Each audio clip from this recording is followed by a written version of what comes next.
Good afternoon my dear students. ఇప్పుడే intermediate second ఇయర్కి సంబంధించిన తెలుగు ఎగ్జామ్ కంప్లీట్ అయింది.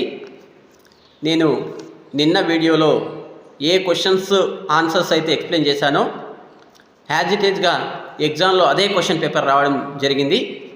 నేను పీడిఎఫ్ అంటే 2 పేజీల పీడిఎఫ్ ఏదైతే మీకు సెండ్ చేసినానో అందులో ఉన్న క్వశ్చన్స్ ఆన్సర్స్ మాత్రమే ఈ క్వశ్చన్ పేపర్లో ఉన్నాయి. ఈ విషయాన్ని గమనించండి. మీరందరూ కూడా మన తెలుగు ఎగ్జామ్లో 100కి 99 మార్కులు అందరూ తెచ్చుకుంటారనే భావిస్తున్నా. నేను ఏదైతే పీడిఎఫ్లో ఇచ్చినానో పీడిఎఫ్లో ఏ క్వశ్చన్స్ అయితే ఇచ్చినానో అవే క్వశ్చన్స్, అలాగే యూట్యూబ్ వీడియోలో ఏదైతే ఎక్స్ప్లెయిన్ చేసినానో అవే క్వశ్చన్స్ ఎగ్జామ్లో రావడం జరిగింది. 100కి 100 మార్కులు, ఓకేనా? 100 మార్కుల క్వశ్చన్ పేపరు నేను ఇచ్చిన పీడిఎఫ్ నుండే ఉన్నది. అంతేకాకుండా ఇంకా 16 మార్కుల ఎక్స్ట్రా మార్కులు కూడా ఈ క్వశ్చన్ పేపర్లో ఉన్నాయి. దీన్ని బట్టి అర్థం చేసుకోవచ్చు మనం ఏ విధంగా పేపర్ అనాలిసిస్ చేస్తాము, ఏ విధంగా క్వశ్చన్స్ ఇంపార్టెంట్ క్వశ్చన్స్ ఇస్తాం అనేది మీరు అర్థం చేసుకోవచ్చు, ఓకేనా?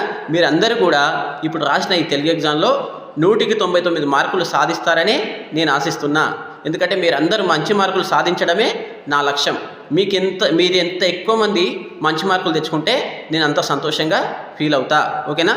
తర్వాత రాయబోయే ఎగ్జామ్స్ కూడా మీరు ఎక్కువ మార్కులు తెచ్చుకునే విధంగా, తర్వాత రాయబోయే ఎగ్జామ్లలో కూడా మీరు ఎక్కువ మార్కులు తెచ్చుకోవాలని మనసారా కోరుకుంటూ ధన్యవాదాలు.